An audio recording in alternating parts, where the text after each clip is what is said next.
CMRF చెక్కులు, ముఖ్యమంత్రి సహాయ నిధి,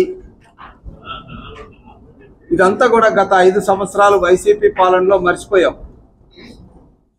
సీఎం రిలీఫ్ అనేటువంటి పదమే మనం మర్చిపోయేటటువంటి పరిస్థితులు వైసీపీ ప్రభుత్వం కల్పించింది.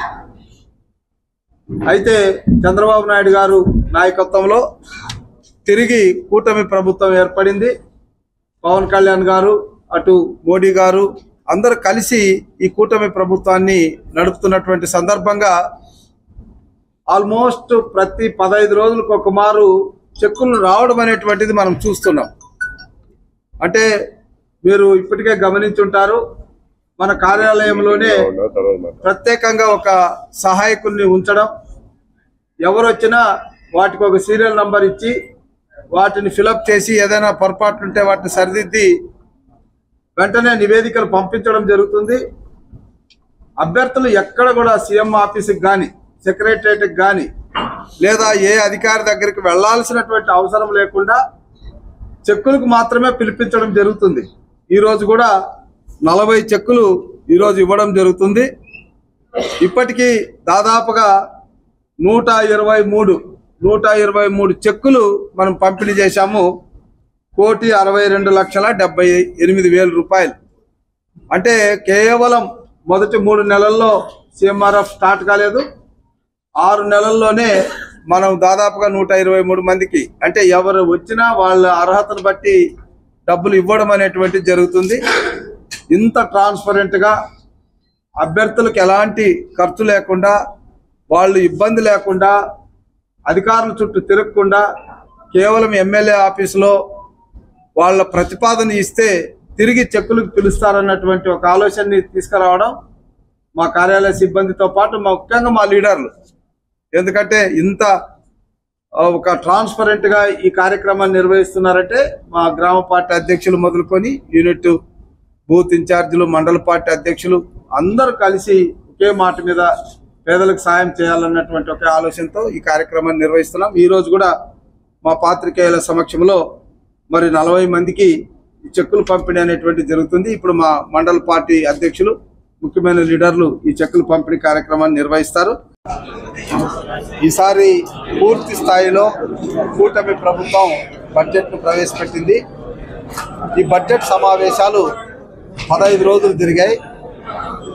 ఈ 15 రోజుల్లో ప్రతిరోజు కూడా పత్తిపాడు నియోజకవర్గానికి సంబంధించో లేదా రాష్ట్రానికి సంబంధించి రైతాంగానికి సంబంధించిన విషయాల్లోనూ అన్ని విషయాల్లో కూడా పత్తిపాడు శాసనసభ్యుడిగా నాకు అవకాశం వచ్చింది. నేను కూడా నా వాణిని వినిపించాను. ముఖ్యంగా పత్తిపాడు నియోజకవర్గానికి సంబంధించి నల్లమడు వాగు ముంపుకు ఏదైతే గురి అవుతుందో, దానివల్ల రైతాంగం ఎలా నష్టపోతుందో 5 నియోజకవర్గాలకు సంబంధించినటువంటి ఈ సమస్యకు పరిష్కారం లభించాలని గట్టిగా కోరడం జరిగింది. దానికి ప్రభుత్వం స్పందించి నిధులు మంజూరు చేయడానికి డిపిఆర్ కూడా తయారు చేయమని ఆదేశాలు ఇచ్చారు.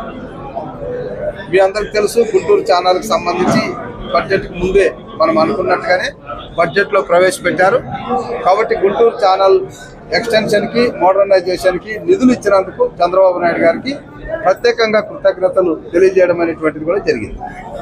అట్లాగే గుంటూరు మార్కెట్ యార్డ్లో జరిగినటువంటి 347 కోట్లకు సంబంధించినటువంటి కుంభకోణం, దానికి సంబంధించినటువంటి దోషుల మీద చర్యలు తీసుకునే విషయంలో చట్టాలతో సహా ఇప్పుడు విచారణలో ఎలాంటి లోపాలు ఉన్నాయి, దీని వెనక ఎవరున్నారు అన్నటువంటి విషయం కూడా స్పష్టంగా అసెంబ్లీ సాక్షిగా తెలియజేయడం అనేటువంటిది జరిగింది.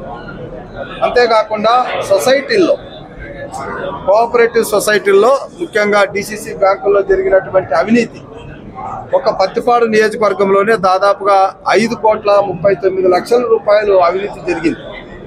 ఈ అవినీతికి కారణమైనటువంటి వాళ్ళని శిక్షించాలని, ఇలాంటి అవినీతి కార్యక్రమాలు ముందుగా ఇప్పటి నుంచి జరగకూడదని, ఈ కార్యక్రమాలు ఇలా జరగడం వల్ల రైతాంగానికి రావాల్సిన దాదాపుగా 150-200 కోట్ల రూపాయలు ప్రతి సంవత్సరం బట్వాడా చేయకుండా ఆగిపోతున్నాయన్నటువంటి విషయాన్ని సభ దృష్టికి తీసుకురావడం జరిగింది. సభ స్పందించింది. దీనితోడు నరేంద్ర కుమార్ గారు కూడా ఆయన గారు కూడా ఈ విషయంలో గలముక్కారు. అదేవిధంగా మన నజీర్ గారు కూడా గలముక్కారు.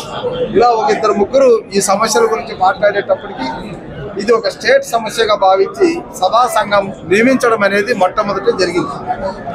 అంటే ఇంతవరకు సభా సంఘం ఈ 1 year 9 నెలల్లో ఏ కార్యక్రమం మీద ఏ ఇష్యూ మీద నియమించబడల, కానీ సొసైటీలో జరిగినటువంటి అవినీతి మీద ప్రతిపాడు శాసనసభ్యుడిగా నేను గలం ఇప్పడంతో సభా సంఘం ఏర్పడడం నాకు చాలా ఆనందంగా ఉంది. ఇదే కాకుండా గుంటూరు సంబంధించి old Madras road expansion PP మోడ్లో చేయాలని, అదేవిధంగా అక్కడ ఎకనామిక్ జోన్ ఏర్పాటు చేయాలని, మరి అంతేకాకుండా ఈ రోడ్లు ముఖ్యంగా గుంటూరు రూరల్కి గుంటూరు అర్బన్కి నిధులు మంజూరు చేసే విషయంలో ఇంతవరకు ఉన్నటువంటి సిఎఫ్ఎంఎస్ సిస్టాన్ని తొలగించడానికి గట్టిగా కృషి చేశాము. దానికి పురపాలక శాఖ మంత్రులు కూడా ఆ సిఎఫ్ఎంఎస్ సిస్టమ్ తొలగించడంతో మన గుంటూరు కార్పొరేషన్కి ప్రతి సంవత్సరం 400 నుంచి 500 కోట్ల రూపాయలు డబ్బులు వస్తాయి. దాంతో మనం పుష్కలంగా పనులు చేసుకోవచ్చు. కాబట్టి ఇక్కడ నుంచి గుంటూరు అర్బన్లో కానీ రూరల్లో కానీ, ఎందుకంటే మాకు రూరల్ 11 గ్రామాలు కూడా పట్టణానికి దగ్గరగా ఉన్నాయి కాబట్టి వాటికి కూడా అన్ని రకాలుగా సమకూర్చాలి. కాబట్టి వీటి అన్నిటికి సంబంధించి నిధుల విషయంలో ఇక్కడ డోకా లేదు. ఖచ్చితంగా అభివృద్ధి కార్యక్రమాలు చేసుకుంటాం.